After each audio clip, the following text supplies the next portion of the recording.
So, good evening, guys. So, today we will discuss the acts during Crown Rule. Okay, east India Company rule जो कि 1773 से 1857 तक चला था। 1857 में इंटरवल हो गया था, यानी कि 1857 में हुआ था फर्स्ट वॉर ऑफ इंडिपेंडेंस। इसके बाद कौन सा रूल शुरू हो गया था? क्राउन रूल शुरू हो गया था, ठीक है, यानी कि ब्रिटिश गवर्नमेंट के अंदर आ गया था।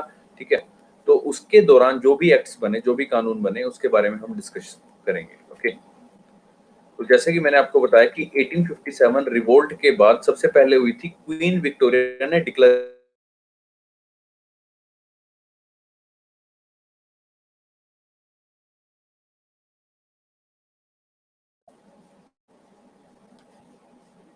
Just hold for a second.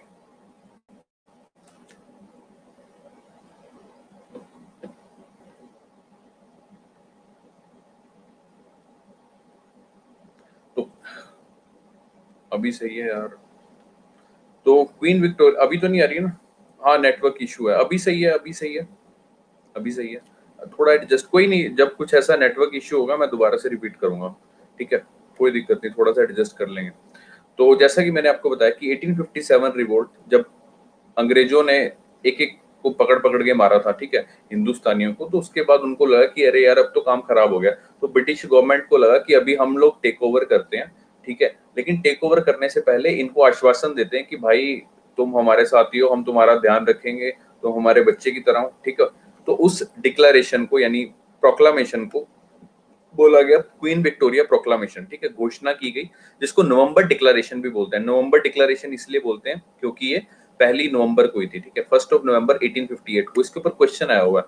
ठीक है, उस दौरान जो आपका गवर्नर जनरल ऑफ इंडिया था वो कौन था?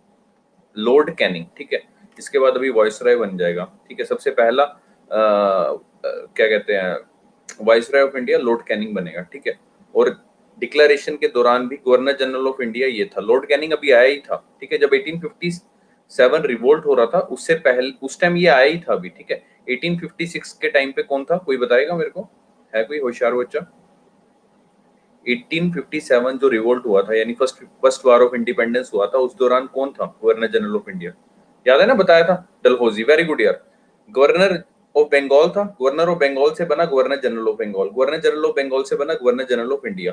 ठीक है, तो गवर्नर जनरल ऑफ इंडिया आपसे ये भी पूछ सकता है कि लास्ट कौन सा था आपका? डलहौजी था। डलहौजी, सॉरी, कैनिंग था। कैनिंग ही लास्ट था और कैनिंग ही फर्स्ट बना वाइसरॉय ऑफ इंडिया। ठीक है, याद रखेंगे। 1 नवंबर 1858 को हुई sir queen Victoria declare proclamation, जिसको नवंबर डिक्लेरेशन बोलते हैं। ठीक है, इसके लिए ग्रैंड दरबार लगा था। ठीक है, कहाँ पे लगा था? इलाहाबाद में लगा था। याद रखना है सर आपने। ठीक है, इसमें इन्होंने घोषणा की क्या? बेसिकली इसमें इन्होंने ये घोषणा की दैट ऑल ट्रीटीज और एग्रीमेंट्स, जितनी भी ट्रीटीज, जितने भी समझौते हैं, एग्रीमेंट्स होंगे, made with Indian native princes under authority of East India company, यानी did not cease to exist but stay and accepted by crown. वो कहते हैं कि जितने भी समझौते हुए हैं, ठीक है, ईस्ट इंडिया कंपनी के साथ, जो नेटिव रूलर्स हैं, जो राजा महाराजा लोग हैं हिंदुस्तान के, ठीक है, वो रहेंगे, वो समझौते रहेंगे, वो ट्रीटीज रहेंगी, वो एग्रीमेंट्स रहेंगे, लेकिन अब हुकूमत किसकी चलेगी? ब्रिटिश क्राउन की चलेगी। ठीक है, आर्मीज खत्म होगी सर, ईस्ट इंडिया कंपनी की आर्मीज खत्म कर दी। वो कह रहे दफा हो जाओ यहाँ से, तुम लोगों ने हमारे बेचारे हिंदुस्तानी भाई बहनों को मारा है। ठीक है, forces in India become a integral part of British crown. ठीक है, जो हिंदुस्तानी लोग थे, ठीक है, जो ब्रिटिश आर्मी के लिए काम करते थे, वो अब किसका पार्ट बन गए? ब्रिटिश क्राउन का पार्ट बन गए। ठीक है, no extension of our present territorial possession. वो कहते हैं कि अभी हम लोग फर्दर पोजेशन नहीं करेंगे, अभी हम लोग क्या कहते हैं, और ज्यादा एक्सटेंशन नहीं करेंगे। ठीक है, मतलब और ज्यादा टेरिटरीज आपकी नहीं हते आएंगे। ठीक है, क्योंकि क्या था, डॉक्ट्रिन ऑफ लैप्स में क्या किया था इन्होंने? सारों की टेरिटरीज हथिया ली थी। तो उनको लगा कि अभी यार इनको ना थोड़ा गुस्सा चढ़ा हुआ है, तो एक काम करते हैं, अभी के लिए फॉर द टाइम बीइंग अभी एक्सटेंशन नहीं करेंगे हम लोग, टेरिटोरियल पोजेशन की एक्सटेंशन नहीं करेंगे। ओके, सिंपल सी चीज है।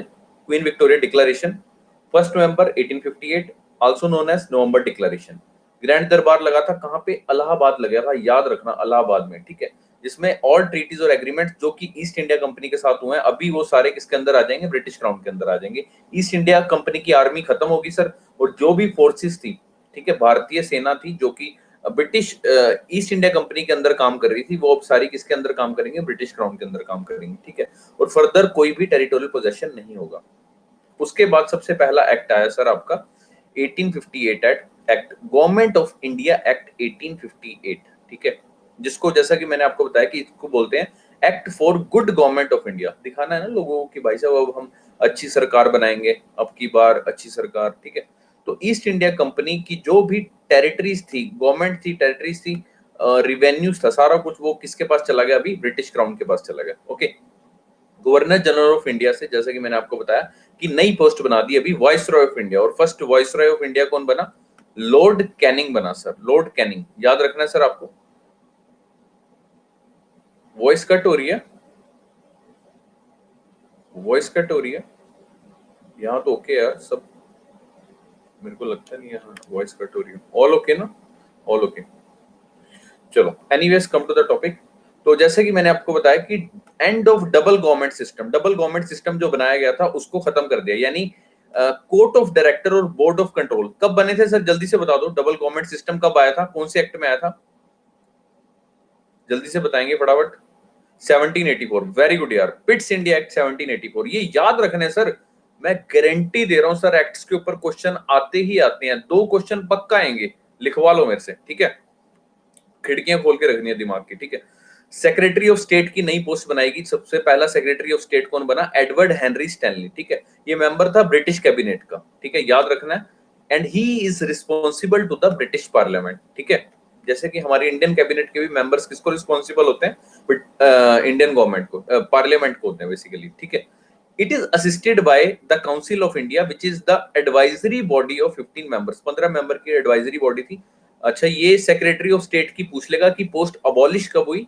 1935 में, याद रखना है आपने। सेक्रेटरी ऑफ स्टेट का रूल क्या था? Basically complete authority and control over Indian administration, और ये बैठता कहां पे था? इंग्लैंड में बैठता था, ठीक है, इंडिया में नहीं बैठता था। तो याद रखना है सर आपने, government of India act 1858, act for good government of India. East India company का सारा तामझाम ब्रिटिश क्राउन के पास चला गया, ठीक है, टेरिटरीज, गवर्नमेंट, रिवेन्यू, सारा कुछ, ठीक है। गवर्नर जनरल ऑफ इंडिया से वॉइस रॉय ऑफ इंडिया 1858 में, याद रखना, मार जब पड़ी थी उसके ठीक बाद गवर्नर जनरल ऑफ इंडिया से सीधा क्या बना दिया? वॉइस रॉय ऑफ इंडिया बना दिया, ठीक है। कैनिंग बना, डबल गवर्नमेंट सिस्टम खत्म कर दिया जो कि 1784 में शुरू हुआ था। डबल गवर्नमेंट सिस्टम यानी कि कोर्ट ऑफ डायरेक्टर और बोर्ड ऑफ कंट्रोल, 2 चीजें बनाई थी, ठीक है। सेक्रेटरी ऑफ स्टेट नया ऑफिस बनाया, ये नाम याद रखना है बंदे का, एडवर्ड हेनरी स्टैनली, ठीक है। He is the member of British cabinet and he is responsible to the British parliament and he is assisted by the council of India which is a 15 members body, advisory body थी, okay. Abolish जो हो गया ये office secretary of state का 1935 में। Secretary of state के पास complete authority थी, control था over Indian administration in England, England में बैठता था। उसके बाद आगे चलते हैं सर हम लोग। इंडियन काउंसिल एक्ट 1861, सबसे पहले 58 आया, उसके बाद आया sir Indian council act 1861 sir. जैसा कि मैंने आपको बताया था, इसको याद करने का क्या तरीका है, 6 को जो उल्टा करेंगे तो हम ये क्या बन जाएगा? डी बन जाएगा, ठीक है। इसकी मुंडी घुमा देंगे इधर तो डी बन जाएगा। डी माने डिसेंट्रलाइजेशन, ठीक है, ये वर्ड याद रखना है आपने। सेंट्रलाइजेशन कब हुई थी बताया था मैंने आपको, जल्दी से बता दो फटाफट।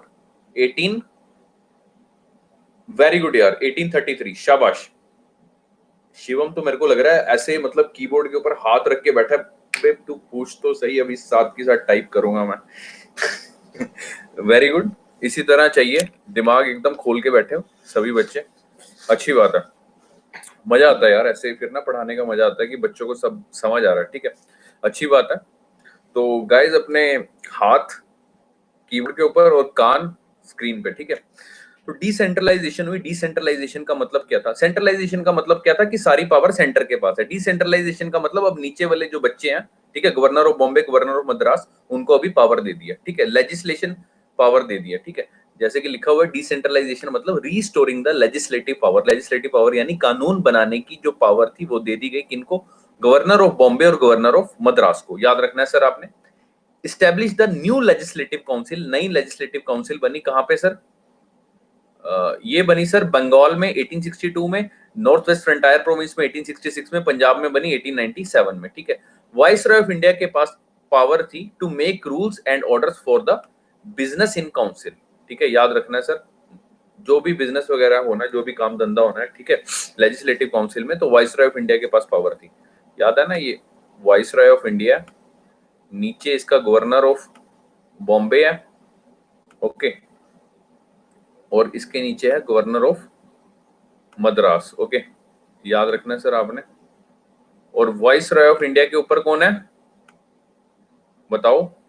Secretary of state. Very good यार, वेरी गुड, ठीक है, समझ आ गया, सबके पास लेजिस्लेटिव पावर है, ठीक है। और ये रूल्स बनाएगा, ऑर्डर्स बनाएगा, बिजनेस जो भी काम धंधा होगा, ठीक है, काउंसिल में।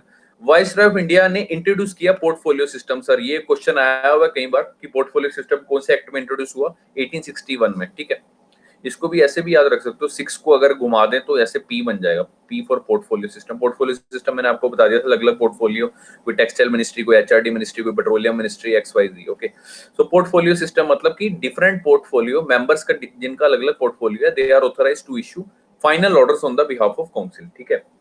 Viceroy can issue ordinance without concurrence of the legislative council in the case of emergency. Sir ये चीज आपने याद रखनी है, इमरजेंसी के दौरान। और इसकी वैलिडिटी कितनी है?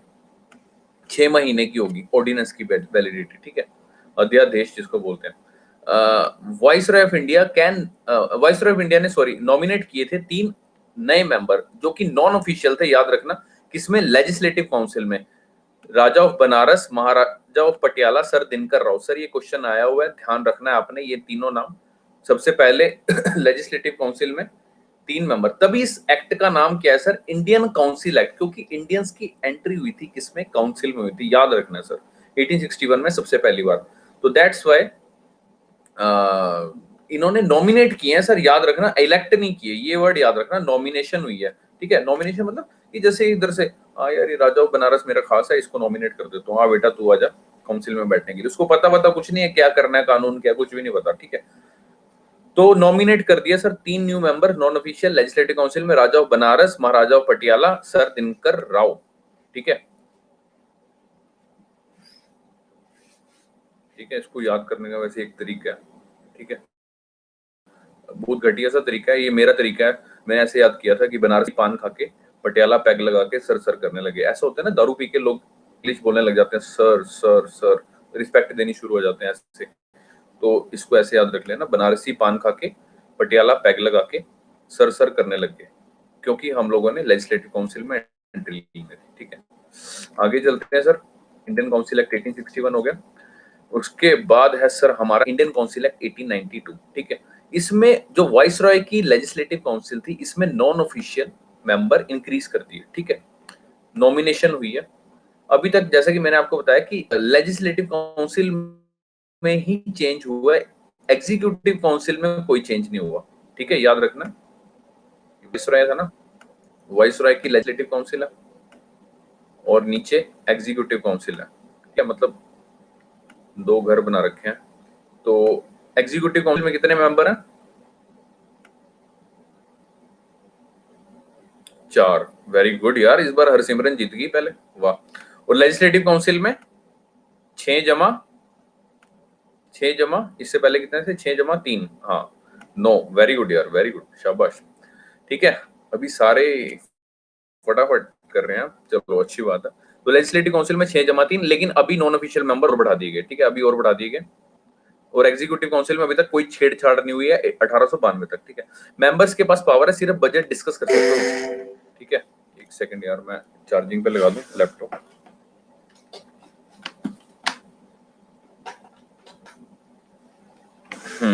ओके, तो हाँ, मैं क्या कह रहा था कि मेंबर्स के पास पावर है सिर्फ बजट डिस्कस करने की, ठीक है, कि मतलब आप एक डिस्कशन कर सकते हो और कुछ फालतू नहीं बोल सकते, रिकमेंडेशन नहीं दे सकते, ठीक है, याद रखना ये बात। 1892। उसके बाद आगे चलते हैं sir, Indian council act 1909। Sir बहुत ही इंपॉर्टेंट एक्ट है, इंपॉर्टेंट इसलिए है क्योंकि इस एक्ट को कम्युनल एक्ट भी बोलते हैं, ठीक है। कम्युनल एक्ट इसलिए बोलते हैं क्योंकि मुस्लिम मेंबर्स के लिए, ठीक है, इसने कम्युनल रिप्रेजेंटेशन की थी। कम्युनल रिप्रेजेंटेशन का मतलब क्या है कि अभी जो मुसलमान लोग हैं उनको सिर्फ मुसलमान ही वोट देंगे, ठीक है, याद रखना। इस एक्ट को मोर्ले मिंटो रिफॉर्म्स कहते हैं। मोर्ले आपका सेक्रेटरी ऑफ स्टेट था, मिंटो आपका वाइसरॉय ऑफ इंडिया, ठीक है, याद रखना। जो सेंट्रल लेजिस्लेटिव काउंसिल थी, यानी जो वाइसरॉय ऑफ इंडिया के नीचे थी, ठीक है, उसके मेंबर 16 से अभी कितने हो गए? 60 हो गए, ठीक है, 16 से अभी 60 हो गए। और प्रोविंशियल लेजिस्लेटिव काउंसिल के जो मेंबर थे उसमें नॉट यूनिफॉर्मिटी नहीं थी, नॉन ऑफिशियल मेंबर्स की मेजोरिटी थी, ठीक है, नॉन ऑफिशियल मेजोरिटी थी, sorry. Now members can ask the supplementary question and move resolution on budget and so on, ठीक है। पहले 1892 तक उनको सिर्फ डिस्कस करने की आदत थी, अभी सिर्फ एक ही सवाल, अच्छा सप्लीमेंट्री क्वेश्चन में सिर्फ एक ही सवाल पूछ सकते थे, और उसका जरूरी नहीं है कि वो उसका आगे सही जवाब दें या ना दे, वो उनकी मर्जी है, ठीक है। सप्लीमेंट्री क्वेश्चन मान लो कि उन्होंने बोला कि एजुकेशन के लिए ये अभी आपने 100 करोड़ क्यों अलॉट किए हैं, तो वो कहते थे ठीक है बेटा हो गया ना सवाल, अब बैठ जाओ, बस एक ही सप्लीमेंट्री क्वेश्चन, इससे ज्यादा फालतू बकबक करने की आदत उन्होंने वो नहीं दे रखी थी, छूट, ठीक है। तो एक ही सप्लीमेंट्री क्वेश्चन पूछ सकते थे and they can move the resolution on budget and so on, बस मूव कर सकते थे। रेजोल्यूशन मूव करने का समझते हो मतलब कि फॉर एग्जांपल कि मैं मान लो पार्लियामेंट का मेंबर हूँ, सपोज करो लोकसभा का मेंबर हूँ, तो अगर मैं कोई रेजोल्यूशन मूव करना चाहता हूँ, रेजोल्यूशन मूव करना मतलब मैं कोई प्रस्ताव रख रहा हूँ कि भाई साहब एक काम करिए कि जितने भी गांव हैं उसमें लेडीज के लिए, जो प्रेग्नेंट लेडीज हैं उसके लिए हॉस्पिटल खुलवा दीजिए, या जो क्या कहते हैं गरीब बच्चे हैं उनके लिए एक स्कूल खुलवा दीजिए, ठीक है। इस तरह से रेजोल्यूशन मूव कर सकता हूँ, ठीक है। और वो जरूरी नहीं है कि वो कंसीडर करेंगे या नहीं करेंगे, वो उनकी मर्जी है, सिर्फ मूव कर सकता हूँ बस मैं, कि अपना प्रस्ताव रख सकता हूँ, बस ये चीज ध्यान रखना। So member can ask the supplementary question and move resolution on budget and so on, ठीक है। पहली बार ऐसा हुआ सर, फर्स्ट टाइम ऐसा हुआ कि वाइसरॉय की जो एग्जीक्यूटिव काउंसिल है, ठीक है, उसमें एक इंडियन की एंट्री हुई है, सत्येंद्र प्रसाद सिन्हा। याद रखना सर 1909 में पहली बार एग्जीक्यूटिव काउंसिल के साथ छेड़छाड़ हुई है, जिसमें पहली बार इंडियन को एंट्री की गई मोरले मिंटो रिफॉर्म्स में, ठीक है। सत्येंद्र प्रसाद सिन्हा जो कि law member as a introduce किया गया। तो आपको इसको याद करने का ये तरीका है कि जब भारत के बंदों की एंट्री हुई एग्जीक्यूटिव काउंसिल में तो सीटी बजाई, ठीक है। जब सीटी बजाते हैं तो होठ सूख जाते हैं ना, तो होठ सूखते हैं तो मिंट की गोली खाते हैं ना, तो इसको ऐसे याद रख लो, मिंटो रिफॉर्म्स, ठीक है। मिंटो रिफॉर्म्स, मिंट की गोली खाई क्योंकि हमने सीटी बजाई, ठीक है। किसके लिए सीटी बजाई थी? जब वोट सूख गए थे और मिंटो खाई थी, सत्येंद्र प्रसाद सिन्हा साहब आए थे, ठीक है, लॉ मेंबर बने थे। तो जैसे कि सबसे इंपॉर्टेंट पॉइंट ये है, communal representation for the Muslim, that is Muslim member would only be elected by the Muslim people only, ठीक है। So this act basically legalized the communalism, ठीक है। That's why मिंटो को क्या बोला जाता है? फादर ऑफ कम्युनल इलेक्टोरेट, ठीक है। याद रखना है सर, बहुत इंपॉर्टेंट पॉइंट है। अब चलते हैं सर आगे, जो कि हमारा सबसे इंपॉर्टेंट एक्ट है 1919 act, government of India act 1919 act, जिसको हम बोलते हैं मोंटेक चेम्सफोर्ड रिफॉर्म। मोंटेक बंदा कौन था? मोंटेक सेक्रेटरी ऑफ स्टेट था, और चेम्सफोर्ड कौन था? Viceroy of India, okay. इस एक्ट का ऑब्जेक्टिव क्या था? Gradual introduction of the responsible government, की भाई साहब अभी हम रिस्पॉन्सिबल गवर्नमेंट बनाएंगे, ठीक है, जो भारत का ख्याल रखेगी, ठीक है, ध्यान रखेगी, ओके। तो प्रोविंशियल लेजिस्लेटिव काउंसिल के लिए, ठीक है, प्रोविंसेस बनाए थे ना, प्रोविंसेस अलग अलग प्रोविंसेस हैं, उनके लिए स्पेशल प्रोविंशियल सब्जेक्ट्स बना दिए, ठीक है। एक तरह से बेवकूफ बनाया था बेसिकली, दो सब्जेक्ट बना दिए, एक ट्रांसफर सब्जेक्ट और दूसरा आया सर आपका रिजर्व्ड सब्जेक्ट। और इस चीज को क्या बोलते हैं sir? Diarchy. Diarchy means double role, ठीक है। और ये काफी अनसक्सेसफुल एक्सपेरिमेंट रहा, ठीक है। याद रखना है, आपसे पूछ लेगा डायरकी कब इंट्रोड्यूस हुई, सीधा ये पूछेगा डायरकी कब इंट्रोड्यूस हुई? 1919 में, ठीक है। याद रखना है सर आपने, ट्रांसफर और रिजर्व सब्जेक्ट बनाएंगे। इट मींस डबल रूल, जो कि अनसक्सेसफुल एक्सपेरिमेंट रहा अंग्रेजों की तरफ से। बाइकैमरलिज्म यानी दो हाउस बना दिए, ठीक है। इंडिया का बाइकैमरल सिस्टम है या यूनिकैमरल सिस्टम है? अभी बताओ यार, आसान सा है, बाइकैमरल है यूनिकैमरल है? हाँ बाइकैमरल है, वेरी गुड, है ना, बाइकैमरल है। तो इंडियन लेजिस्लेटिव काउंसिल को अभी, पहले सिर्फ एक ही थी ना, लेजिस्लेटिव काउंसिल थी, है ना। काउंसिल समझते हो ना, जैसे विधान परिषद विधानसभा दो होते हैं ना, तो पहले विधान परिषद थी, ठीक है, अभी विधानसभा बना दी। तो यानी कि बाई कैमरल लेजिस्लेचर बना दी, यानी अपर हाउस और लोअर हाउस इंट्रोड्यूस कर दिए। कब सर? 1919 में सर। याद रखना सर आपने, ये बाई कैमरलिज्म कब इंट्रोड्यूस हुआ? 1919 में, ठीक है। कम्युनल रिप्रेजेंटेशन जो कि पहली बार इंट्रोड्यूस हुआ था 1909 में, उसकी एक्सटेंशन कर दी गई है, ठीक है। यानी कि अब सिखों के लिए कर दिया गया, इंडियन क्रिश्चियंस के लिए कर दिया गया, एंग्लो इंडियंस के लिए कर दिया गया, और यूरोपियंस के लिए कर दिया गया, ओके। एंग्लो इंडियंस किसे कहते हैं, कोई बता सकता है मेरे को? चलो मैं आपको बताता हूँ। सपोज करो कि कोई लेडी है, ठीक है, बाहर से अंग्रेज है, उसको लड़की से इश्क हो गया, ठीक है, उन दोनों की शादी हुई, उनका जो बच्चा होगा वो क्या होगा, एंग्लो इंडियन होगा, ठीक है, याद रखना। हाँ बस ठीक बता दिया उन्होंने, वन पेरेंट फॉरन, ठीक है, एंग्लो इंडियन। हाँ, तो उसके बाद आगे चलना है sir. Central public service commission की स्थापना हुई 1926 में, ये ध्यान रखना है सर आपने, जो कि बाद में यूपीएससी बनी, याद रखना।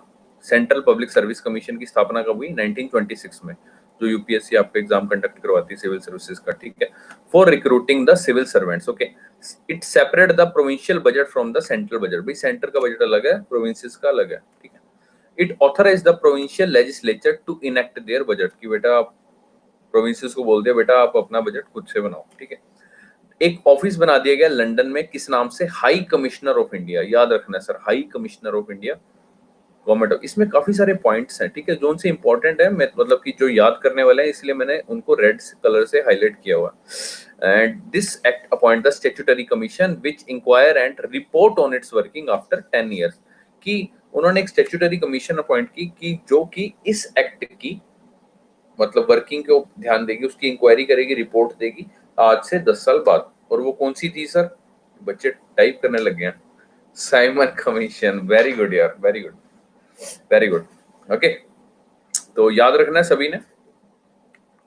तो जैसे कि आप देख रहे हो कि साइमन कमीशन, जो कि इस एक्ट के अकॉर्डिंग 1919 के 10 साल बाद यानी 1929 में आनी थी, लेकिन वो आ गई 2 साल पहले, ठीक है, वो फेल हो गई थी। साइमन कमीशन क्यों फेल हो गई थी, उसका रीजन पढ़ेंगे। साइमन कमीशन भी मैंने बीच में ऐड ऑन कर दिया, ठीक है, ताकि आपको अलग से झकना मारनी पड़े।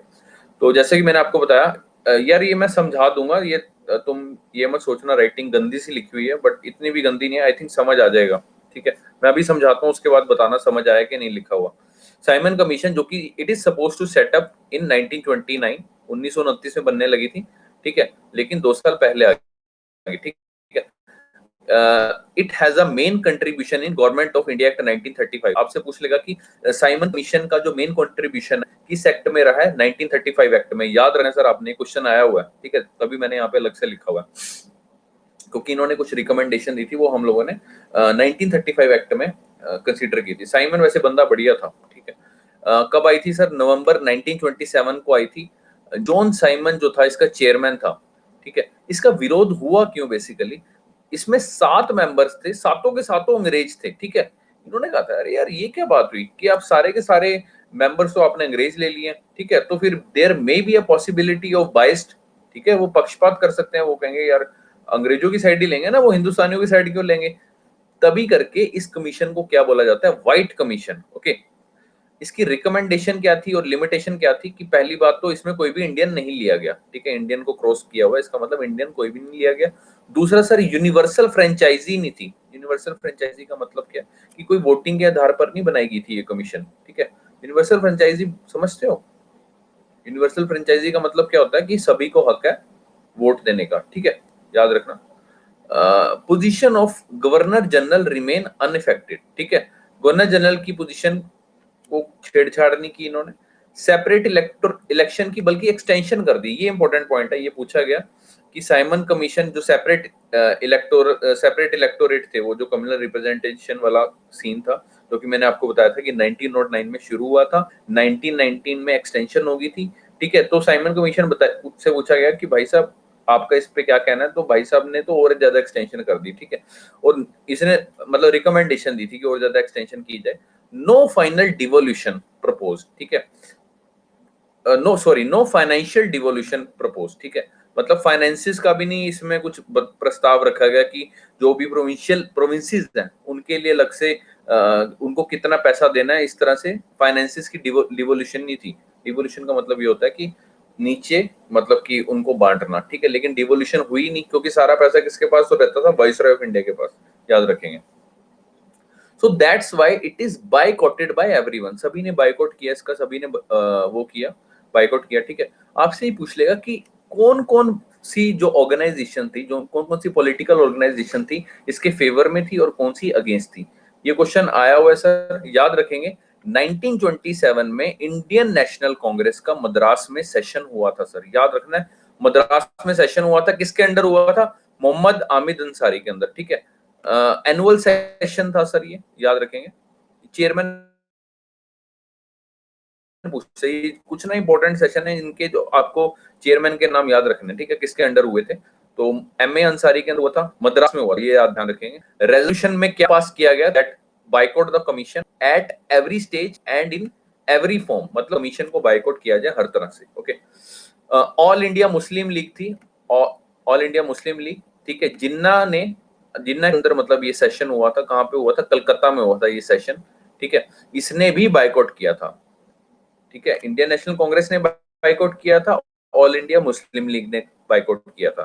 तो आपको कि सपोर्ट किसने किया, सपोर्ट किसने किया सर, मोहम्मद शफी की पार्टी थी, ठीक है। मोहम्मद शफी नाम का एक बहुत बड़ा पॉलिटिशियन था, ठीक है, उस टाइम पे। Okay, he support the Simon commission. आपसे पूछ लेगा वो सेशन का, ये जनरली पता नहीं होता बच्चों को कि सपोर्ट किसने, जनरली बाइकआउट पता होता है। ओके, तो याद रखना मोहम्मद शफी ने सपोर्ट किया। और कई लोग ये भी सोचते हैं कि शायद जिन्ना औरों ने बाइकआउट किया, सपोर्ट किया होगा, नहीं, जिन्ना औरों ने बाइकआउट किया, मोहम्मद शफी ने सपोर्ट किया। कौन से सेशन में, लाहौर सेशन में।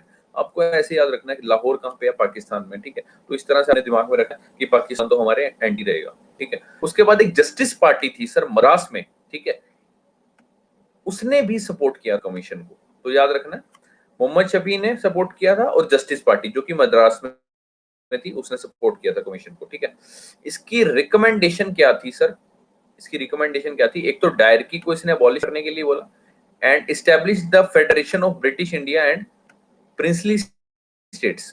वो कहते हैं एक फेडरेशन बनाई जाए अलग से, मतलब ब्रिटिश इंडिया और अलग से प्रिंसली स्टेट्स बनाई जाए, ठीक है। कम्युनल इलेक्टोरेट की फर्दर एक्सटेंशन की, मैंने आपको बता ही दिया, ऊपर बता दिया कि सेपरेट इलेक्शन की एक्सटेंशन की जाए। ओके, तो ये कुछ रिकमेंडेशंस थी और कुछ फ्लॉज थे, ठीक है, कुछ लिमिटेशंस थी, ठीक है, साइमन कमीशन की। आगे चलते हैं सर। उसके बाद एक्ट आया sir, government of India act 1935, 1935। ये सबसे लेंदी है, सबसे बड़ा है, 321 इसमें सेशन है और 10 इसमें शेड्यूल है, ठीक है। तभी करके हमारा कॉन्स्टिट्यूशन बहुत लेंदी, क्योंकि गवर्नमेंट ऑफ इंडिया एक्ट 1935 से हमने बहुत सारी प्रोविजंस ली हैं। अगर आपने पढ़ा हो, लक्ष्मीकांत में पढ़ा हो, ओके, इसमें इस्टेब्लिशमेंट ऑफ इंडियन फेडरेशन, ठीक है, एक इंडिया की फेडरेशन, ऑल इंडिया फेडरेशन बनी। प्रिंसली स्टेट्स ने मना कर दिया कि हम लोग फेडरेशन नहीं बनाएंगे, हम लोग अलग से इंडिपेंडेंट रहेंगे, ठीक है, हमें कोई फेडरेशन में का हिस्सा नहीं बनना, जैसा कि लिखा हुआ है, princely states not join the federation, ठीक है। और ऑल इंडिया फेडरेशन बनाने की रिकमेंडेशन किसने दी थी, अभी बताया मैंने आपको, साइमन कमीशन ने, याद रखना। ऑल इंडिया फेडरेशन की रिकमेंडेशन दी थी साइमन कमीशन ने, और 1935 में ये एक्ट में लाया गया, ठीक है, कि ऑल इंडिया फेडरेशन बनाएगी, ठीक है। इन प्रिंसली स्टेट्स ने मना कर दिया कि हम लोग ज्वाइन नहीं करेंगे, ठीक है। 3 लिस्ट बनाएगी सर, फेडरल, ठीक है, प्रोविंशियल और कंकरेंट लिस्ट, ठीक है। रेजिडोरी पावर जो कि वॉइस रॉय ऑफ इंडिया के अंदर आती है। रेजिडोरी पावर कौन सी होती है, रेजिडोरी पावर बेसिकली वो होती है जो मेंशन नहीं होती, जो तीनों में से किसी लिस्ट में मेंशन नहीं होती, ओके, ठीक है, उसको वो रेजिडोरी पावर के अंदर, जो मेंशन नहीं है वो रेजिडोरी पावर है। बस सिंपल सा चीज याद रख लो कि 3 सब्जेक्ट होते हैं, जैसे सेंटर, स्टेट, कंकरेंट, जो तीनों में से मेंशन नहीं है वो रेजिडोरी पावर है। रेजिड्यू का मतलब क्या होगा, रेजिड्यू मींस बच गया जो, है ना, रिमेनिंग पावर। डायरकी को अबॉलिश कर दिया भाई साहब। डायरकी लाई कब की थी, याद करो, अभी बताया था मैंने 2 मिनट पहले, डायरकी लाई कब की थी। वेरी गुड सर, 1919 में, याद रखो, वो बताया था ना, 9 का उल्टा करा डी बन गया, है ना। डायरकी अबॉलिश कर दी 1919 में, okay. Introduce the provincial autonomy, इसी बंद कर दे, ठंड होगी। इंट्रोड्यूस द प्रोविंशियल ऑटोनॉमी, ठीक है, with effect from 1937 but it is discontinued in 1939, okay। Provincial autonomy introduce की, यानी प्रोविंसेस को पावर दे दी गई, ठीक है, जो कि 1937 में अप्लाई हुई बट डिसकंटिन्यू हो गई थी 2 साल बाद, ठीक है। बाइकैमरलिज्म अभी 11 में से 6 प्रोविंसेस में इंट्रोड्यूस किया गया, याद रखिए। आपसे पूछ सकता है बंगाल में, बॉम्बे में, मद्रास में, बिहार में, असम में और यूनाइटेड प्रोविंसेस, ठीक है, यूपी में, यानी उस टाइम यूनाइटेड प्रोविंसेस बोलते थे, ओके। बाइकैमरलिज्म पहली बार इंट्रोड्यूस कब हुआ था, और सिर्फ सेंटर में इंट्रोड्यूस हुआ था, याद रखना।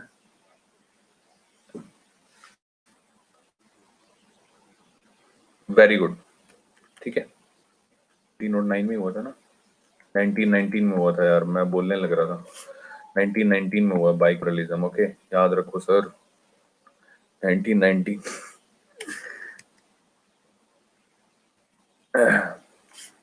बाइक रिलीजम 1919 में, ठीक है। 11 में से 6 प्रोविंसेस में फिर बाद में हुआ। ओके, याद रखो। कम्युनल रिप्रेजेंटेशन यानी सेपरेट इलेक्टोरेट बना दिए गए अभी डिप्रेस्ड क्लासेस के लिए, यानी शेड्यूल कास्ट के बंदे अपना एक नेता चुनेंगे और उसको सिर्फ शेड्यूल कास्ट के बंदे ही वोट करेंगे, ठीक है। वुमेन के लिए सेपरेट इलेक्टोरेट बना दिया गया सर, ये चीज याद रखो सर, वुमेन के लिए सेपरेट इलेक्टोरेट बना दिया। भाई साहब, औरतें औरतों को वोट देंगी।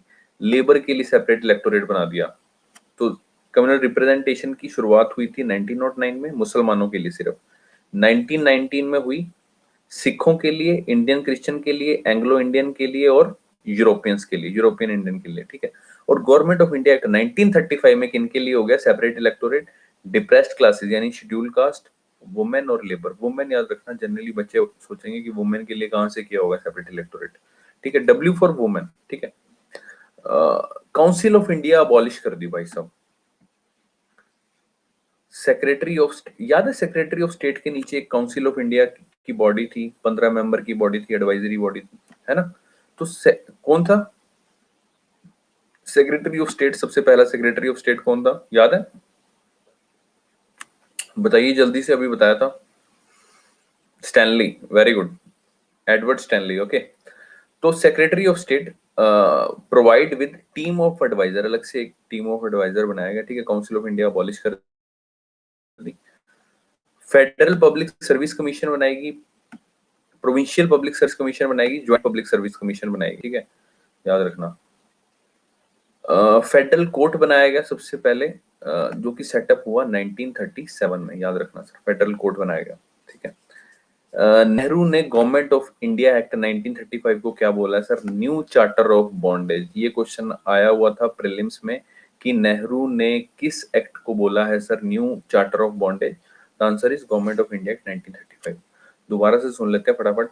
बाइकैमरलिज्म आया था 1919 में, याद रखना, और बाइकैमरलिज्म अभी 1935 में प्रोविंसेस में भी आ गया। ओके, सबसे लेंदी एक्ट है, 321 सेक्शन है, 10 शेड्यूल्स हैं, ठीक है। ऑल इंडिया फेडरेशन की स्टैब्लिशमेंट हुई थी, जो कि किसने रिकमेंड किया था? All India federation, all India federation बनेगी, किसने रिकमेंडेशन किया था? जल्दी से बोलिए। साइमन, सोमन लिख दिया भाई ने फटाफट, जज्बाती हो गए। हाँ, वेरी गुड, साइमन। ओके, तो ऑल इंडिया फेडरेशन की साइमन ने, भाई साहब ने रिकमेंडेशन दी थी। ओके, और उसको इम्प्लीमेंट किया हमने गवर्नमेंट ऑफ इंडिया 1935 में। लेकिन प्रिंसली स्टेट्स ने फेडरेशन ज्वाइन नहीं किया। 3 लिस्ट बनाएगी, फेडरल, प्रोविंशियल, कंकरेंट, और रेजिडरी पावर किसको दी गई? वाइसरॉय ऑफ इंडिया के अंदर को, ठीक है, याद रखना है आपने। अच्छा, हमारे इंडियन कॉन्स्टिट्यूशन में रेजिडरी पावर किसके पास है? सेंटर के पास है, स्टेट के पास है, किसके पास है? सेंटर के पास है, वेरी गुड, याद रखिए सर, बस आपने दिमाग खोल के रखना है, ठीक है। मैं ऑफलाइन क्लास थी तो मैंने आपको, याद करो, क्लास में बताया था कि इंटरलिंकिंग आपको सब्जेक्ट की रखनी है सर, समझ रहे हो? कि मतलब अगर आप ये नहीं कि हिस्ट्री कर रहे हो तो आपका दिमाग सिर्फ हिस्ट्री में रहेगा, आप एट द सेम टाइम आज के टाइम में भी जाओ कि अभी के टाइम पे क्या। अच्छा, उस टाइम इमरजेंसी के टाइम पे ऑर्डिनेंस पावर थी, अभी किसके टाइम पे है? अभी तो कभी भी कर सकता है ना। जब एक क्या कहते हैं, एक बॉडी नहीं है, सपोज करो राज्यसभा नहीं है, तो तब इशू कर सकते हैं, लोकसभा नहीं है, ठीक है। तो इस तरह आपको याद रखना है सर, आज के टाइम से आपको कंपेयर करना, लिंकिंग करनी है सर, इंटरलिंकिंग करनी बहुत जरूरी है, तभी आपका जो माइंड है वो डाइवर्स रहेगा। ओके, डायरी की अबॉलिश कर दी गई थी। डायरी की कब आई थी, जल्दी से बताइए फटाफट। 1919 में, वेरी गुड, ठीक है। प्रोविंशियल ऑटोनॉमी 1937 में लाएगी, लेकिन 1939 में डिसकंटिन्यू कर देगी। बाइकैमरलिज्म 11 में से 6 प्रोविंसेस में हुआ है, याद रखना, 11 में से 6, 11 के 11 नहीं। कई बार ना पेपर में लिख देगा कि ऑल प्रोविंसेस में हो गया बाइकैमरलिज्म, नहीं, 11 में से 6 में हुआ सर सिर्फ। और कौन कौन से हुआ? बंगाल, बॉम्बे, मद्रास, बिहार, असम और यूनाइटेड प्रोविंसेस, ठीक है। कम्युनल रिप्रेजेंटेशन यानी सेपरेट इलेक्टोरेट, एससी बोले तो separate electorate for depressed classes यानी schedule caste, women, labour, council of India abolish कर देगी, और सेक्रेटरी ऑफ स्टेट को टीम ऑफ एडवाइजर दिया गया। फेडरल पब्लिक सर्विस कमीशन बनाएगी, जो कि हमारी अभी यूपीएससी है, प्रोविंशियल पब्लिक सर्विस कमीशन बनाएगी जो कि हमारी स्टेट पीसीएस है, ठीक है, और ज्वाइंट पब्लिक सर्विस कमीशन। हमारे यहाँ ज्वाइंट पब्लिक सर्विस कमीशन है, जल्दी बताओ। प्रोविजन है लेकिन है या नहीं है? नहीं है, वेरी गुड, ठीक है। प्रोविजन है कॉन्स्टिट्यूशन में, प्रोविजन है लेकिन है नहीं है, ठीक है, अभी तक बनी नहीं है, याद रखना। फेडरल कोर्ट सेटअप हुआ 1937 में। नेहरू ने गवर्नमेंट ऑफ इंडिया 1935 को बोला न्यू चार्टर ऑफ बॉन्डेज, ठीक है सर। आगे चलते हैं सर। उसके बाद लास्ट एक्ट आया sir, India independence act 1947। It ended the British rule, ठीक है, ब्रिटिश रूल खत्म हो गया। इस एक्ट में मेंशन था दैट इंडिया की इंडिपेंडेंस हो जाएगी, इंडिया आजाद हो जाएगा कब? 15 अगस्त 1947 को, ठीक है, 15 अगस्त 1947 को। Granted the freedom to the princely states to join India, Pakistan और रिमेन इंडिपेंडेंट, ठीक है। ये 1947 एक्ट में ये प्रोविजन थी कि प्रिंसली स्टेट्स को पूरी आजादी है, भाई साहब आपको इंडिया के पास जाना है, पाकिस्तान के पास जाना है या इंडिपेंडेंट रहना है, ये आपकी मर्जी है, ठीक है। फिर बाद में वल्लभ भाई पटेल ने थप्पड़ मार के सारों को इंडिया में ले लिया था, अगर आपको पता हो, और कुछ में थोड़ा सा वो चल रही थी, वोटिंग वगैरह हुई थी, ओके। तो वो हम बाद में डिस्कस करेंगे, अभी फॉर द टाइम बिंग हम लोग एक्ट के ऊपर फोकस करते हैं, ठीक है, इसके प्रोविजंस के ऊपर। And during transition period till the making of new constitution work according to the government of India 1935। Sir ये पॉइंट बहुत इंपॉर्टेंट है, जनरली बच्चे भूल जाते हैं। आपसे पूछेगा कि जब तक नया कॉन्स्टिट्यूशन नहीं बना था तो तब तक जो इंडिया है वो किस कानून के तहत काम कर रहा था, मतलब किस कानून के अंदर उसकी गवर्नेंस हो रही थी। तो याद रखना है गवर्नमेंट ऑफ इंडिया एक्ट 1935, याद रखना सर। ड्यूरिंग ट्रांजिशन पीरियड यानी जब तक कानून नहीं बना, जब तक संविधान नहीं बना था, till the making of new constitution, the sorry, जो इंडिया है, जो इंडिया की गवर्नेंस है वो किसके अंडर हो रही थी? It work according to government of India act 1935, okay. It empower the constituent assembly. Constituent assembly समझ गए ना, जो कॉन्स्टिट्यूशन बनाने के लिए बनाई गई थी, ठीक है, दोनों की बनी हुई थी, इंडिया की बनी थी, पाकिस्तान की बनी थी। उसने एम्पावर किया था दोनों को, इंडिया और पाकिस्तान को, to frame and adopt any constitution. भाई साहब आप कहीं से भी चिटिंग मार के कुछ ले सकते हो, ठीक है, जिस मर्जी देश का, ठीक है, आपको पूरी छूट है। Abolish the office of secretary of state, ठीक है। सेक्रेटरी ऑफ स्टेट का ऑफिस बना कब था? जल्दी से बता दो फटाफट, जल्दी जल्दी जल्दी, सेक्रेटरी ऑफ स्टेट का ऑफिस कब बना था? अरे नहीं यार, 1919 में नहीं बना था, नहीं नहीं नहीं नहीं, 1919 में नहीं बना था, 1858। वेरी गुड यार Harman, very good.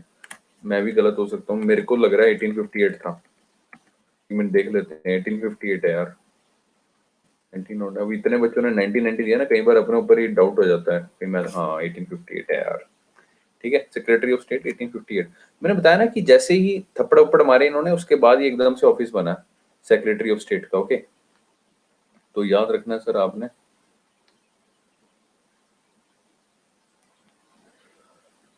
Okay, complete authority and control over Indian administration in England, ठीक है, बताया था ना, याद रखना।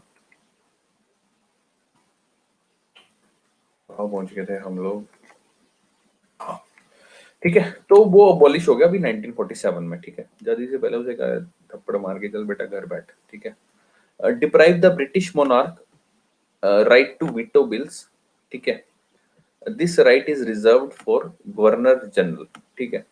वैसे कि अभी जो ब्रिटिश मोनार्क था यानी ब्रिटिश क्राउन था, वो राजा रानी थी, ठीक है, उसके लिए अभी उनको उनको उनसे ये वाला अधिकार छीन लिया, राइट टू वीटो बिल्स, ठीक है, कि बिल पास करने का जो उनके साइन वाइन होता था, उसके बाद एक्ट बनता था, वो कहते हैं नहीं भाई साहब अब आपकी जरूरत नहीं है, आप, क्योंकि इंडिया अभी आजाद हो गया, ठीक है, तो अभी आपका वो राइट जो है वो डिप्राइव कर दिया हमने, ठीक है, आपसे छीन लिया हमने, और उससे आप वंचित हो गए। और लेकिन ये राइट रिजर्व रखा गया था गवर्नर जनरल के लिए, ठीक है, याद रखना सर, मतलब नॉर्मल गवर्नेंस के लिए, ठीक है, बस सिंपल सा ही है। तो ये सर हमारे खत्म हो गए सर आपके जितने भी एक्ट थे क्राउन रूल के टाइम पे, ठीक है। इसमें कोई डाउट हो तो, वैसे डाउट की तो इसमें गुंजाइश ही नहीं है क्योंकि कोई टेक्निकल सब्जेक्ट नहीं है हिस्ट्री, ओके। इसमें अगर आपने एक चीज नोट की हो, मैंने मैक्सिमम से मैक्सिमम एब्रीविएशंस का बहुत ज्यादा यूज किया हुआ है। वो आप तभी उस आपको एब्रीविएशंस याद रहेंगी जब आपको पूरा समझ रहेगा, ठीक है, जब आपने अच्छी तरह कोई चीज पढ़ी है, ठीक है। तो इसलिए कह रहा हूँ कि इस तरह से नोट्स बनाओ, बजाय कि पूरा पैराग्राफ वाली फॉर्म में, ठीक है, पॉइंट्स में लिखो, बुलेट पॉइंट्स में लिखो, हाईलाइट करके लिखो सर, क्योंकि ये वाले पॉइंट्स ऐसे हैं जो हाईलाइट किए हुए हैं, इसी को एग्जामिनर मॉडिफाई करके खेलेगा, ठीक है। तो इसमें कोई डाउट हो तो आगे चले हम फटाफट। Still 20 minutes are left.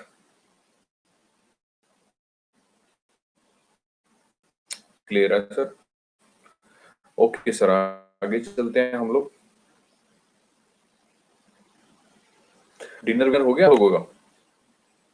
कोई है मेरी तरह बेचारा दुखा बैठा हो? नहीं है मेरी तो यार मम्मा और मेरी वाइफ गए हुए हैं, वृंदावन गए हुए हैं, तो नीचे पापा बेचारे मैगी बना रहे हैं। मर्दों को तो एक ही चीज आती है, मैगी बनाते हैं, बनानी आती है, ठीक है, उससे ज्यादा क्या ही बनाएंगे बेचारे, ठीक है। अभी तुम्हारी क्लास खत्म होगी तो फिर नीचे जाके मैगी खाएंगे हम लोग। Anyways, to the topic. तो मॉडर्न इंडियन हिस्ट्री पढ़ेंगे sir, East India Company rule पढ़ेंगे, ठीक है। एक्ट्स हमने पढ़ लिए हैं, अभी ईस्ट इंडिया कंपनी रूल पढ़ेंगे, कैसे शुरुआत हुई, ओके। तो सर ये सर एक छोटा सा चार्ट है सर, आपको ये याद रखना है। मॉडर्न हिस्ट्री को हम इस तरह डिवाइड करते हैं, conquest of India before 18th century, ठीक है। इंडिया को इस तरह से कॉन्क्वेस्ट हुआ अंग्रेजों का 18वीं शताब्दी से पहले। इसमें मैंने आपको 4 बैटल्स बताए थे, अगर आपको याद हो। बैटल ऑफ करनाल बताया था, ठीक है, जो कि हुआ था, कब हुआ था जल्दी से बता दो, 1739 में, ठीक है। किस किस के बीच में हुआ था, जल्दी से बताओ, किस किस के बीच में हुआ था? हाँ हाँ ठीक है, थोड़ा सा नाम लंबा है, शॉर्ट फॉर्म में बता दो, फर्स्ट इनिशियल्स बता दो। नादिर शाह नहीं, Nadir Shah, Nadir Shah and Mohammad Shah Rangila, okay, very good Muskan. Nadir Shah and Mohammad Shah Rangila, battle of Karnal 1739। उसके बाद ये कौन से एक्ट्स, सॉरी कौन से बैटल्स बता रहा हूँ जिससे अंग्रेजों को पता चला कि भाई साहब भारतीय हुकूमत तो खत्म होने वाली है, अब अच्छा मौका है एंट्री करने का। पहला उनको एग्जाम्पल मिला बैटल ऑफ करनाल से, ठीक है। दूसरा मिला सर बैटल ऑफ, दूसरा बताया था बैटल ऑफ प्लासी 1757। किस किस के बीच में हुआ था? ईस्ट इंडिया कंपनी और ईस्ट इंडिया कंपनी, क्लाइव और सिराजुद्दौला, वेरी गुड, ठीक है।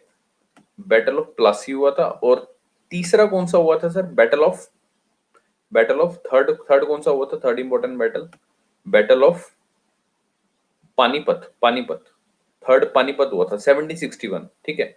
ये किसके बीच में हुआ था? अहमद शाह अब्दाली और Sadashiv Rao Bhau, third battle of Panipat, okay. और last important battle sir, battle of Buxar 1764, ठीक है। जिसका रिजल्ट क्या था? बक्सर का रिजल्ट क्या था? ट्रीटी ऑफ ट्रीटी ऑफ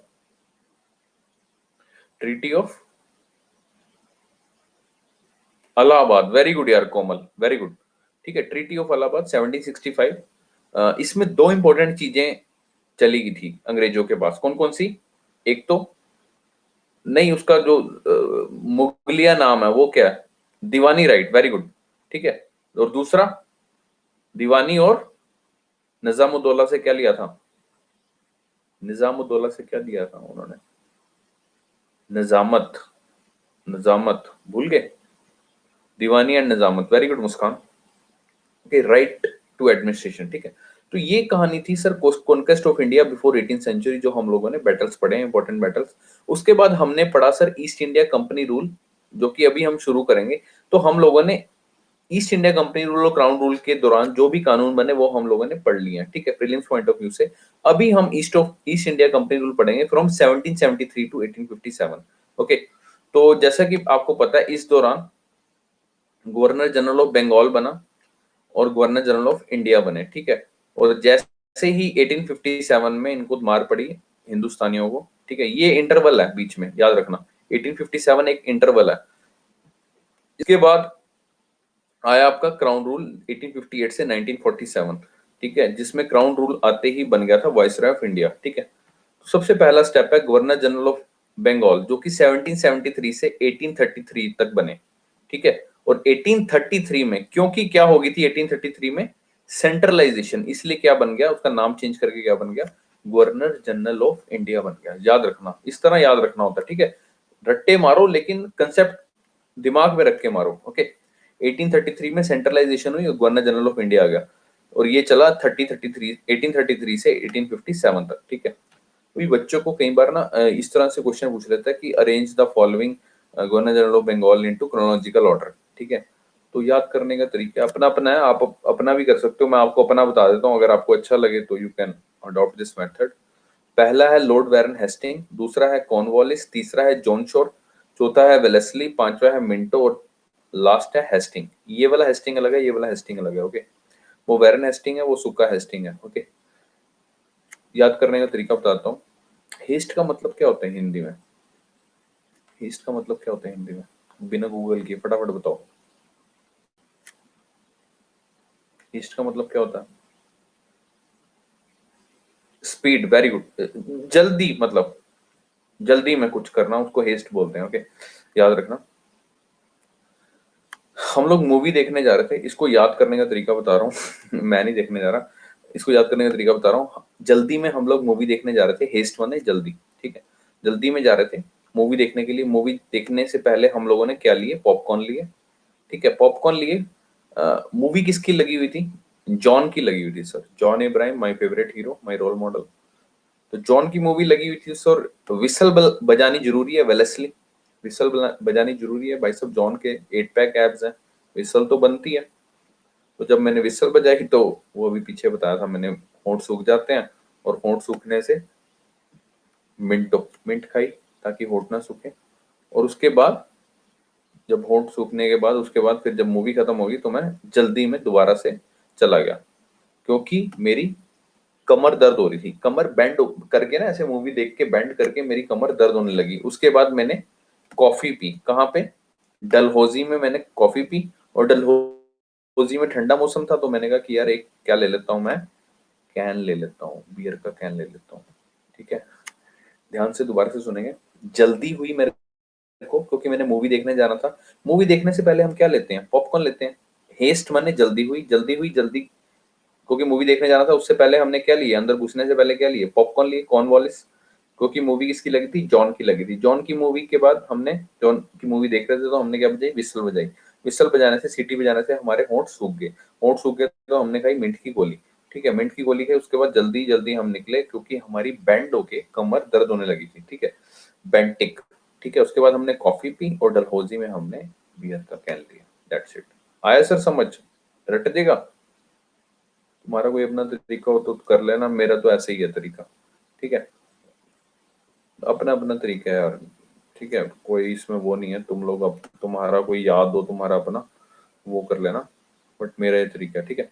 तो अभी हम लोग एक एक करके गवर्नर जनरल ऑफ बंगाल उठाते हैं, ठीक है। इन्होंने क्या क्या किया है, क्या क्या कारस्तानियां की है, एक एक करके इनके बारे में डिस्कस करेंगे फटाफट से, जल्दी से।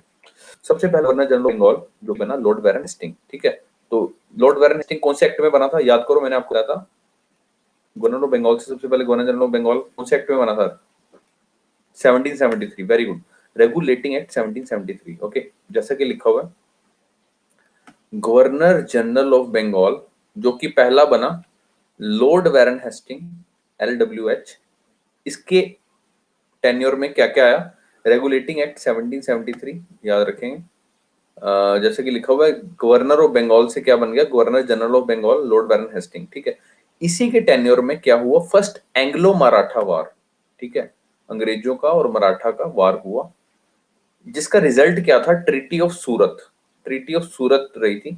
इसका रीजन क्या था? इसके वॉर का रीजन क्या था, कारण क्या था? तो जैसे कि लिखा हुआ, दो रीजन थे सर। पहला रीजन ये था कि ब्रिटिश इंटरफेरेंस इन इंटरनल और एक्सटर्नल अफेयर ऑफ मराठास, ठीक है। मराठा के इंटरनल और एक्सटर्नल अफेयर्स में दखल अंदाजी कर रहे थे, पहला रीजन था, ठीक है। मराठा आदमी आपको पता ही है, फिर गुस्सा चढ़ेगा तो लड़ाई होगी।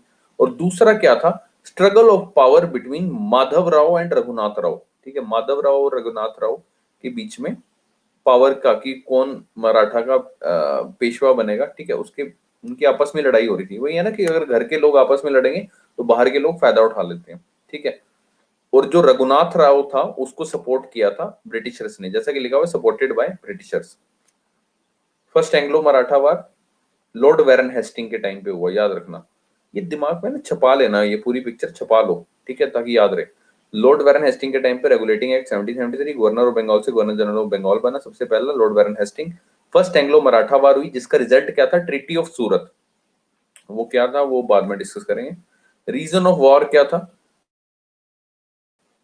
दो रीजन थे। पहला, ब्रिटिशर्स दखलंदाजी कर रहे थे, ईस्ट इंडिया कंपनी दखलंदाजी कर रही थी इंटरनल और एक्सटर्नल अफेयर्स में मराठा, ठीक है। दूसरा सर, ऑलरेडी स्ट्रगल चल रहा था पावर को लेकर माधव राव और रघुनाथ राव के बीच में, और रघुनाथ राव को अंग्रेजों ने सपोर्ट किया था कि भाई तू लड़, हम लोग तेरे साथ हैं, ठीक है। उसके बाद हुआ सर सेकंड एंग्लो मैसूर वार, ये भी लॉर्ड वेरन हेस्टिंग के टाइम पे हुआ। इसका रिजल्ट क्या था, ट्रीटी ऑफ मैंगलोर, याद रखना सर, बैंगलोर कर्नाटका में ही है मैंगलोर, ओके। मैंगलोर कौन सी नदी के ऊपर स्थित है, क्वेश्चन आया हुआ था एक बार प्रीलिम्स में। बताने वाले की बहुत ज्यादा इज्जत करूंगा मैं खड़ा हो जाऊंगा लिटरली अभी लेक्चर लेते हुए। बताएगा कोई, गूगल मत करना कसम लगेगी। अरे वाह यार, सीरियसली अगर तुमने गूगल नहीं किया, सीरियसली स्टैंडिंग ओवेशन, खड़ा हो गया मैं एनीवेज, नहीं सीरियसली यार, वेरी गुड यार। मैंने क्लास में शायद बताया भी हुआ है, पहले बताया हुआ है, आई थिंक आपको याद हो तो। नेत्रवती बताया हुआ है मैंने क्लास में, हम लोग शायद, आई डोंट नो तुम्हें याद है कि नहीं, नेत्रवती मैंने बताया हुआ है, नेत्रवती नदी के ऊपर स्थित है मैंगलोर, ओके। एनीवेज, रोहिला वार हुआ सर 1774 में, ठीक है, लॉर्ड वेरन हेस्टिंग के टाइम पे।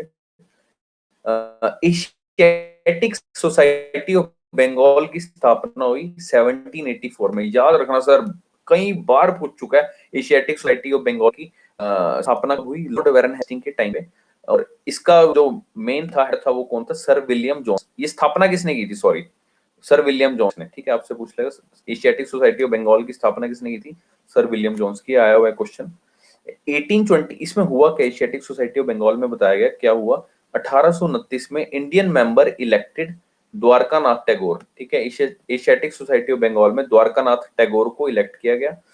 1837 में जेम्स प्रिंसेप नाम का अंग्रेज था जिसने क्या किया, जो कि सेक्रेटरी ऑफ इसका सोसाइटी का सेक्रेटरी था, जिसने डिसिफर की ब्राह्मी स्क्रिप्ट और able to read the Ashokan edict, ठीक है, ब्राह्मी स्क्रिप्ट को इसने डिसाइफर किया, अंग्रेजी में बदला, ठीक है, and he is able to read the Ashokan edicts, ठीक है, जो अशोका पिलर वगैरह थे ना, जो स्तंभ थे उसके ऊपर जो लिखी हुई थी कहानियां वगैरह, तो उसको डिसाइफर किया, ठीक है।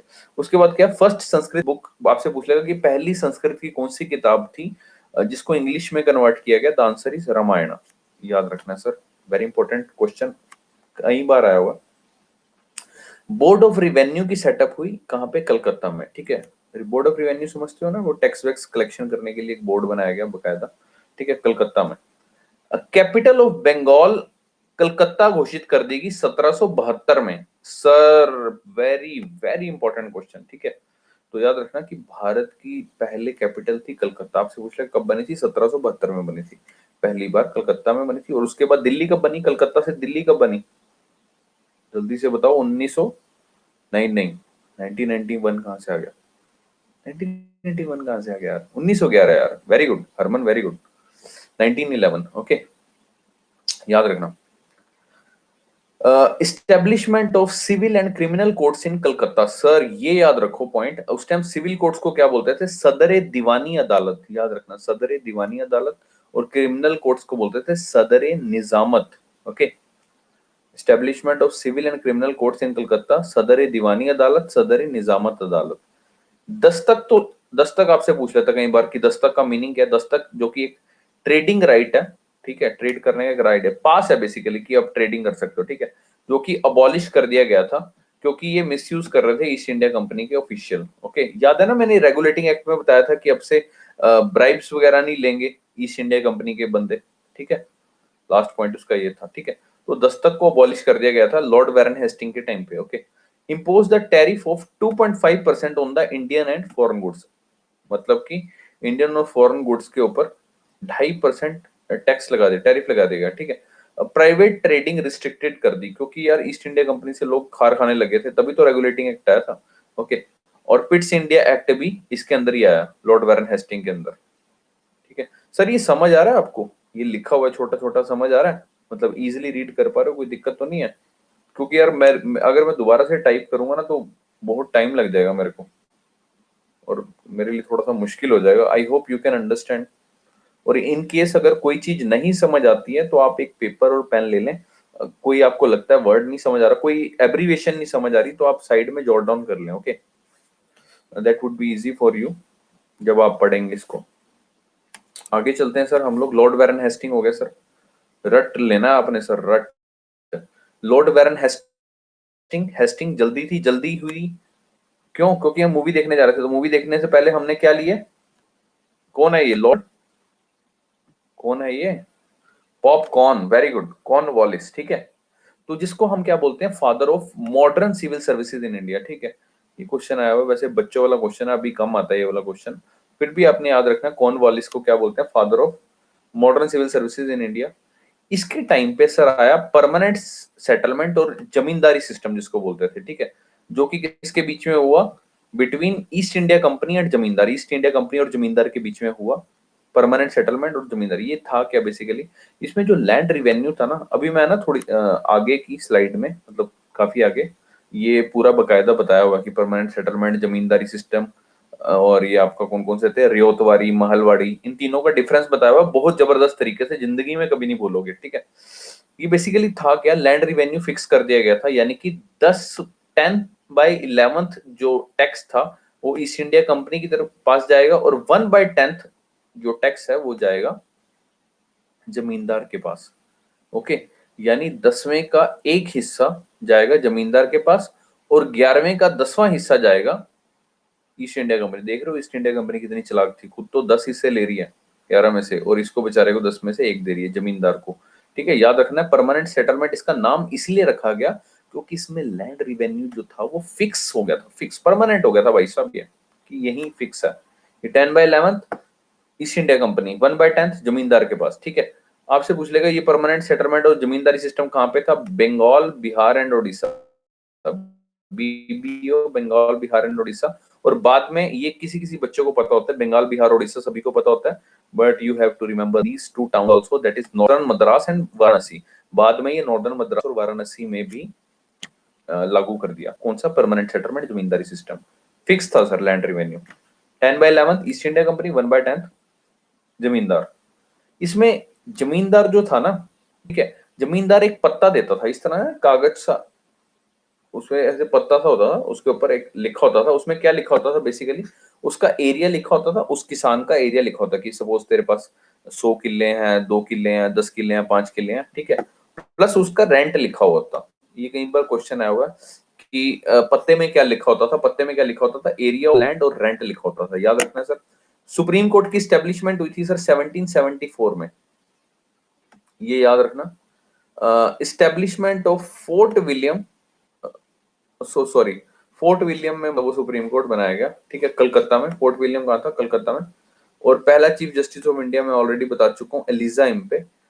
आपसे ये पूछ लेगा सर कि उस वक्त रिट्स कौन से थे? रिट्स समझते हो? रिट्स, रिट्स पढ़े होंगे आपने इसमें, फंडामेंटल राइट्स में। कौन से आर्टिकल में? आर्टिकल नंबर, जल्दी से बताओ, जल्दी से, जल्दी से बताओ। रिट्स 32। वेरी गुड यार।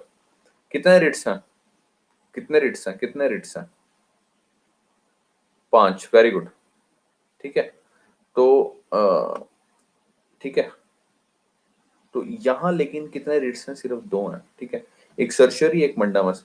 सर्शरी का मतलब होता है टू सर्टिफाई, मंडामस का मतलब होता है टू कमांड बेसिकली। ओके, ये चीज याद रखना सर, आपसे पूछ लेगा कि सुप्रीम कोर्ट के पास उस टाइम कौन से रिट्स थे? 2 ही थे, सर्शरी और मंडामस। ठीक है, लेकिन मैंने आपको बताया था ना, याद है जब हम लोग एक्ट कर रहे थे, मैंने आपको बताया था सुप्रीम कोर्ट बाद में डिसॉल्व हो गया था। उसका रीजन जैसे कि यहाँ बताया हुआ है, due to the tussle between, यानी झगड़ा हुआ किसके बीच में? एग्जीक्यूटिव और जुडिशरी के बीच में। That's why supreme court was dissolved इन 1862। तो याद रखना है, सुप्रीम कोर्ट जो कि 1774 में बना था और बाद में डिसॉल्व हो गया था 1862 में। ठीक है, पुलिस रिफॉर्म्स हुए थे, एस्टेब्लिशमेंट ऑफ थाना, मतलब ये जो थाने वगैरह ना, पुलिस स्टेशन वगैरह, ये बन गए थे, ठीक है, तभी इसको modern civil services in India कहते हैं, ठीक है। और सर अच्छा, फर्स्ट हाई कोर्ट में 1862, बिल्कुल सही जवाब, ठीक है। अच्छा, ये याद रखना आपने, पुलिस रिफॉर्म्स, जैसे कि मैंने आपको बताया कि थाना एस्टेब्लिश कर रहे थे, तो पहले आपने याद रखना है, जैसे लिखा हुआ है कि एमई मतलब मुगल एरा के टाइम में, मुगलों के टाइम पे लॉ एंड ऑर्डर की जमींदारी किसके पास थी? जमींदार के पास, ठीक है, याद रखना। लेकिन ईस्ट इंडिया कंपनी के टाइम पे लॉ एंड ऑर्डर के लिए अलग से पोस्ट बना दी गई, डीएसपी, ठीक है, which led to the formation of थानास, ठीक है, that's why he is known as father of modern civil services in India। दोबारा से देखते हैं, Lord Cornwallis, Cornwallis known as father of modern civil services in India. इसके tenure की सबसे important बात क्या है? परमानेंट सेटलमेंट, और जिसको जमींदारी सिस्टम भी कहते हैं। अभी मेरी वाइफ का पेपर था, अरे यार एक तो जबरदस्त बात ही बताना भूल गया उसके पेपर की, अभी बताता हूँ, 2 मिनट बाद बेइज्जती करते हैं, अभी रुको पहले ये खत्म करें। इसकी क्या है वायसरॉय ऑफ इंडिया की खास बात क्या है? परमानेंट सेटलमेंट और जमींदारी सिस्टम, जो कि ईस्ट इंडिया कंपनी और जमींदार के बीच में हुआ था। इसमें लैंड रिवेन्यू सर फिक्स कर दिया गया 10/11 ईस्ट इंडिया कंपनी को, 1/10 जमींदार को। हुआ कहाँ पे? बंगाल, बिहार, उड़ीसा और में नॉर्दर्न मद्रास और वाराणसी। जमींदार ने एक पत्ता दिया, बेसिकली एक पत्ता सा होता है, एक लिखा होता है ना, दस्तावेज काइंड ऑफ, ठीक है, वो किसको देता था? फार्मर को, उसके ऊपर उसका एरिया लिखा होता है, सपोज तेरे पे 2 किले हैं, 10 किले हैं, 20 किले हैं, जितनी भी जमीन है, ठीक है, प्लस रेंट मेंशन किया होता था, ठीक है। सुप्रीम कोर्ट की स्टैब्लिशमेंट हुई फोर्ट विलियम कलकत्ता। पहला chief justice of India Elijah Impey, 2 he Ritz थे उस वक्त, सरशरी मंडामस। अभी कितने? 5 है, ठीक है। बाद में डिसॉल्व कर दिया गया 1862 में, क्योंकि there is a tussle between executive and judiciary. Police reforms हुए, establishment of thana, that's why he is known as father of modern civil services in India. Comparison बता रखा है सर, मुगल के टाइम पे लॉ एंड ऑर्डर की जिम्मेदारी जमींदार की थी, लेकिन ईस्ट इंडिया कंपनी के टाइम पे लॉ एंड ऑर्डर की जिम्मेदारी दे दी सर डीएसपी को। ओके, तो सर ये था हमारे 2 गवर्नर जनरल ऑफ बंगाल। तो हम लोग फटाफट से कल गवर्नर जनरल ऑफ बंगाल खत्म कर लेंगे, और उसके बाद गवर्नर जनरल ऑफ इंडिया भी खत्म कर लेंगे, ठीक है। हमारा कल यहाँ तक हो जाएगा 1857 रिवॉर्ड तक, उसके बाद हम लोग जाएंगे क्राउन रूल की तरफ। इसमें कोई डाउट हो तो बताइए सर। आपका क्या रिव्यू है, क्या फीडबैक है, आप मेरे को बताइए सर। सही चल रहा है अपना हिस्ट्री का इस तरह से? क्योंकि हम लोग फटाफट से कवर करेंगे, और कुछ टॉपिक जो मेरे को लगेगा हिस्ट्री में स्पेसिफिकली उठाने हैं, ठीक है, जैसे एजुकेशन सिस्टम या सोशल रिफॉर्म्स हो गए, ठीक है, सती वगैरह, या हिंदू रीमैरिज एक्ट, ठीक है, इस तरह का कुछ भी एक्स वाई जी जो इंपॉर्टेंट टॉपिक्स लगे वो हम लोग कंसीडर करेंगे, ठीक है, घबराना नहीं है आपने, ठीक है।